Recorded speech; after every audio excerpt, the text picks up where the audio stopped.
Morning. Got the binder turned on, warming up. I've got 200 here to do, 200 here. That's a smaller stack because those are 5.5 by 8.5s. These are 8.5 by 11s. Another combined 200 at those 3 stacks. Got a whole mess of perfect binding to do today, which is how I like to do it. Save it all up. Sorry, I did not catch the first small book being spiral bound. I needed to get those done for a job. Got some cards to do. Just cut those out. They're printed 4 up here. Just cut them out and score and fold them. This is on linen paper, which looks really nice. Kind of gives it a canvas look. Okay, with spiral binding, there's 3 processes, and I don't do very much spiral binding at all. So the equipment I have is very manual. It's something I should really upgrade. They make automatic punches. They make automatic coil inserters / crimpers. But I'm probably doing only 1,000, maybe 2,000 a year. I should look that up. So I just don't really, I can't justify spending the money on a faster machine. So this is very labor intensive, but it does well for what we're doing. So we have the book here. You just grab like a 1/16 of an inch or so, put it into the punch, floor pedal, and it punches there. So you can get all different dies. This die slips out. And you know, if you have a shorter book, like that's 8.5 inches, you just pull the pin out of the die at that spot, put it in another spot. So like right now, we have this pin pulled out so it doesn't trim the end there. Then you just turn it upside down and keep doing that.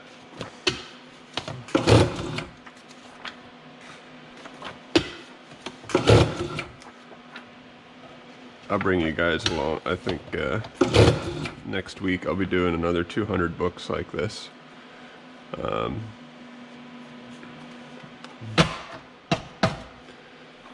So that's actually a scrapbook. So this customer has a blank back cover. These are separated with slip sheets. And this is the front cover. And then you just jog them together. Grab your coils.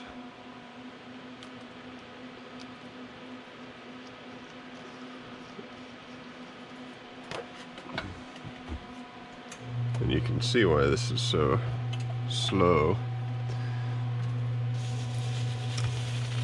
But some people want the spiral bound. And then you have this little crimper here. You have to make sure that dot is facing up because that's how it bends the coil.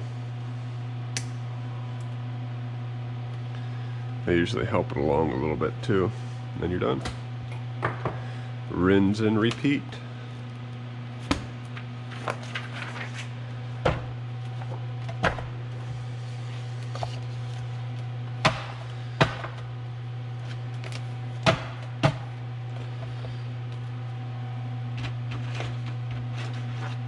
So we have all different sizes of coils here. You know, I usually do every other millimeter. So 6, 8, 10, 12, 14. I have 16 and 20 and 22, I think. And I just keep the color black in stock. I'll special order it for somebody, but then, you know, if somebody wants books quick and Most everybody's fine with the black coil.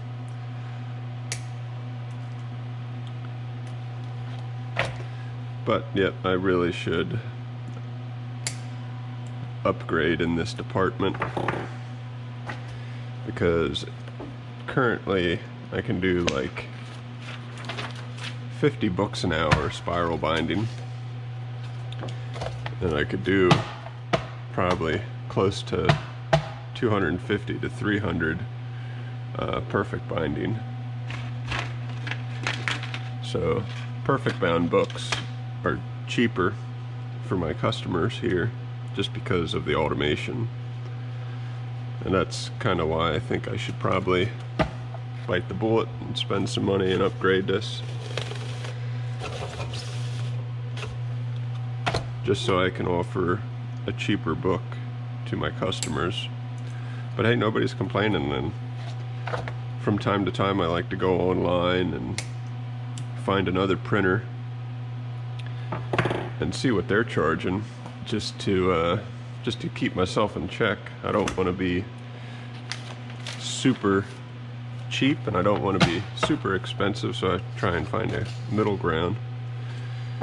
But I actually did that yesterday, and a fairly popular printing website was charging, well, one was charging about $1 less than me, and another was charging over twice what I was charging for a full color spiral bound book.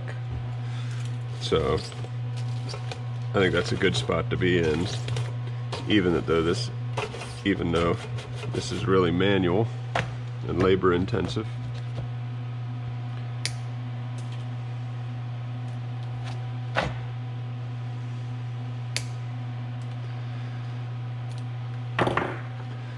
So we used to have a manual punch. I mean, it was a punch that you put the paper in and pushed the lever down. And then we upgraded to this electric punch, which sped things up a lot. And we had a different style coil inserter, which wasn't near as nice as this one. So over the years we have upgraded this equipment, but still not anywhere near production level. And the thing is I'm spoiled too, because I have a local binding company, as all they do is binding, saddle stitching. All they do is spiral binding, hardcover. So I'm spoiled, because, you know, if I get a job for 500 coil bound books, I'm not going to be doing it here. I'm going to print it, and I'm just going to box it up, run it down to them.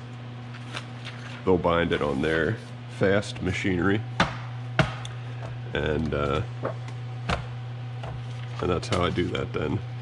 And that ends up being the most beneficial for your customer, because it lowers the price.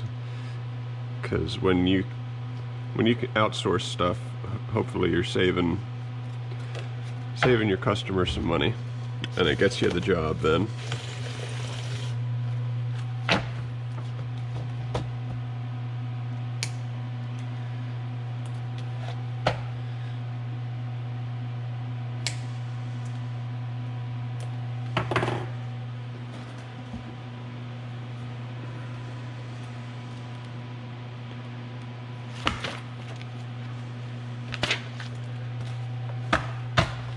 And this spiral inserter here,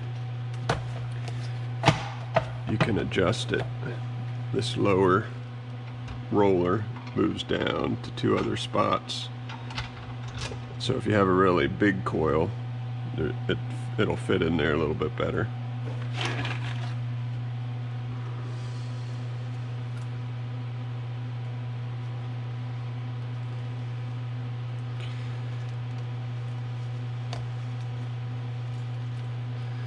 Yeah, they have, I mean, extremely automated machines too, that punch insert the coil and crimp all without human intervention, which is something way too big for me because I don't do near that much coil binding. But I'm sure, you know, big companies that are doing, you know, 10,000 spiral bound books, that's probably how they're doing it.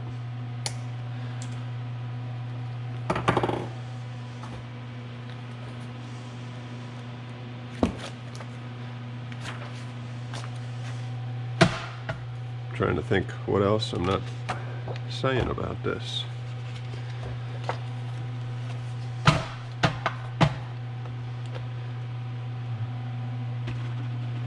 These coils I order online and they typically come in a day or two.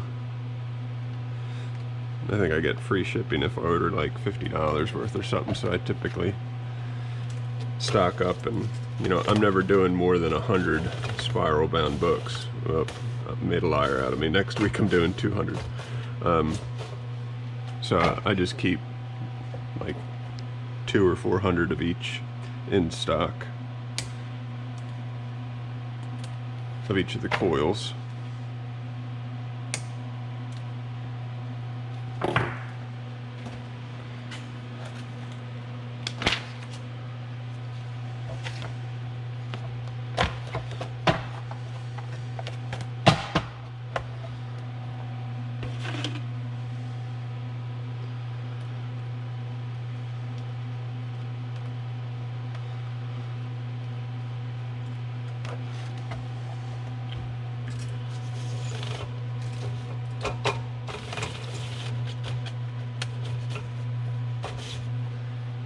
And sometimes you see me moving the book to the side. It kind of encourages that coil to go through, and this is kind of a tight fit. It's a real balance to try and figure out the right size coil, because if the coil's too small, your pages end up buckling when you turn them. And if it's too big, it just kind of looks kind of weird. A lot of extra space.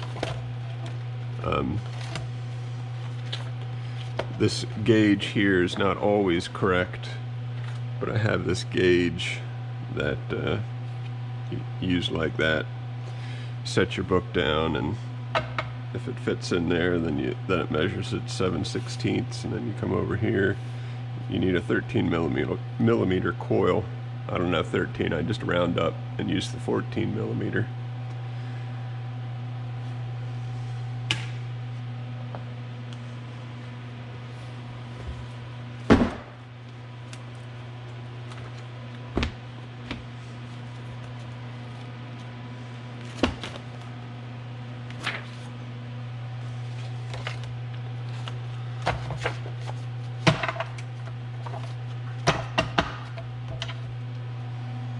Yep.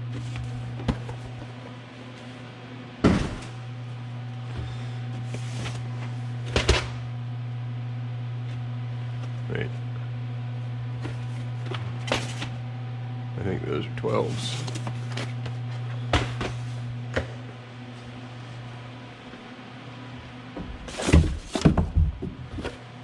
Yep.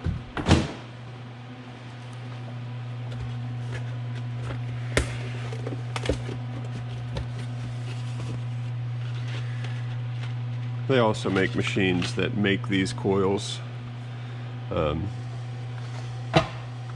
again, I don't do a whole lot, so what's the sense in spending tens of thousands of dollars on a machine that makes a coil when you can get them next day for 10 cents a piece, or I think it's less than that.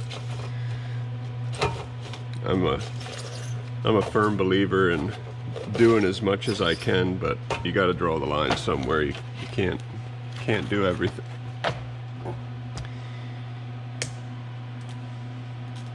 But the benefit of that be you wouldn't have to have anything in stock, and if you want different size coils, you just turn a dial and push a button and you got them.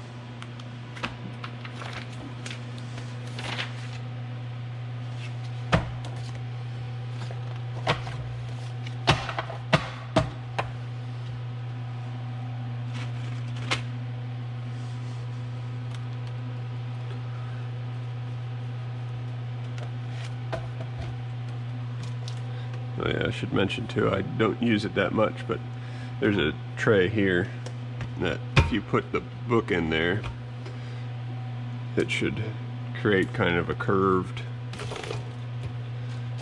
and that helps the book form to the right, which doesn't work for me. My covers might be too long.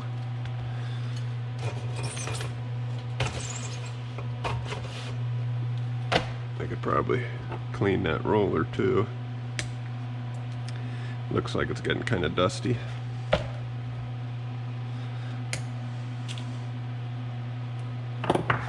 By the way, dust is the root of most evil.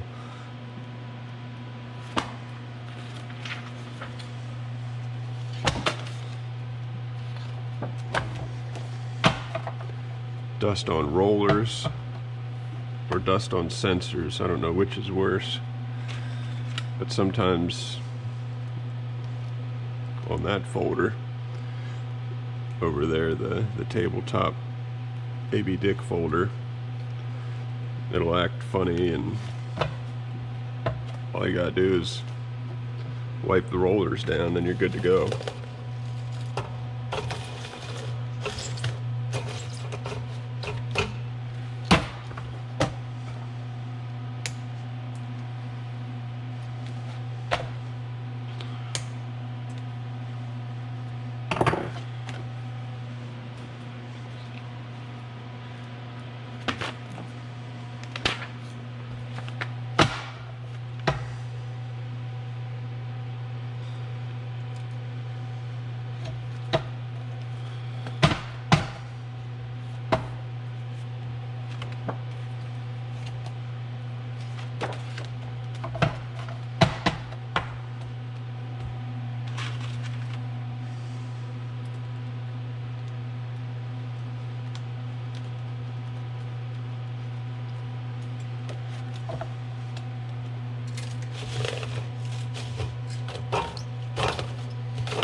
Well, I'm gonna finish this up. Customer said they're coming today for them, so I need to get that done by the time we're open, just in case they come at that time. And at that point, I'm gonna get me some coffee, check my emails, take care of anything there. The binder will be warm by then, and we're gonna do some binding today.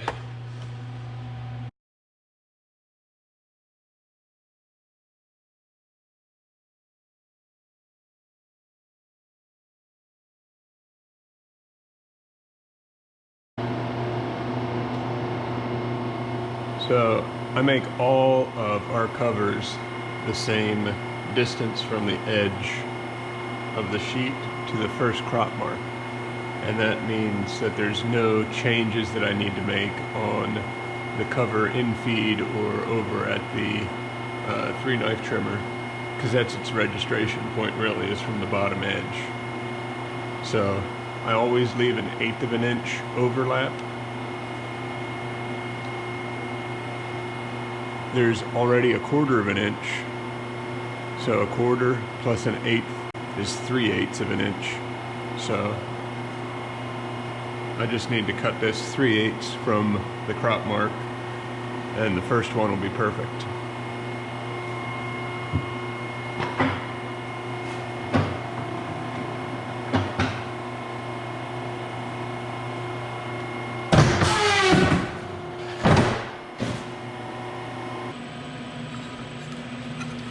So all I have to do to set this up is we hit this.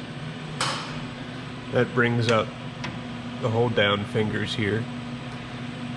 And your covers just go in there all the way. You have these 3 stops, and then at the edge of the cover ends at C, so you move this up here to C, and that closes off these suckers. So it's only sucking from these feet as it pulls cover in. And then we have also the adjustment of the cover up and down to the book block, and then the skew of the cover. But basically don't need to touch those because, like I said over at the cutter, I already made this cut so that the overlap is correct, so I don't need to make any adjustments there. So let's top off the adhesive before we get started.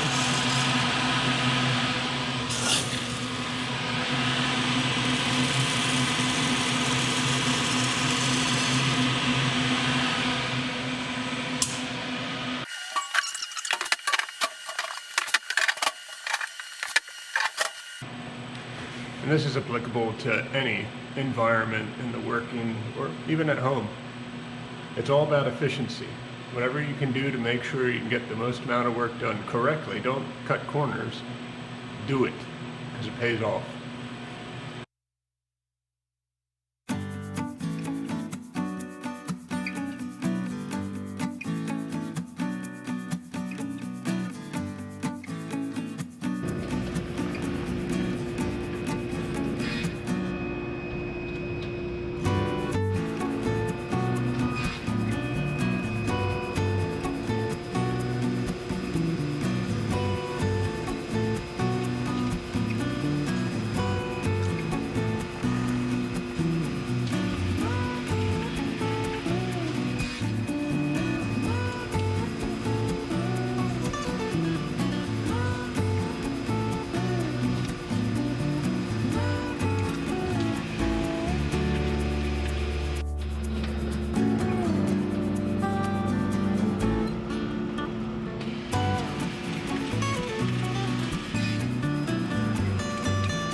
Okay, those are done. Only 35 minutes, 200 bucks. Not bad at all. So some of those are going to the customer, some are going to the bookstore, some are going to the warehouse. The next book we're doing is an 8.5 by 11. This is really easy. We have that stored in here. Job number 1 are 8.5 by 11 books.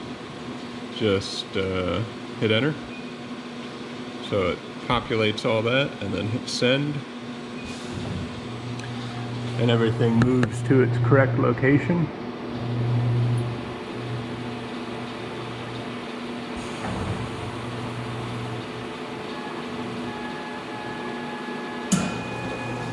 And in 15 seconds, we're ready to roll in the next size.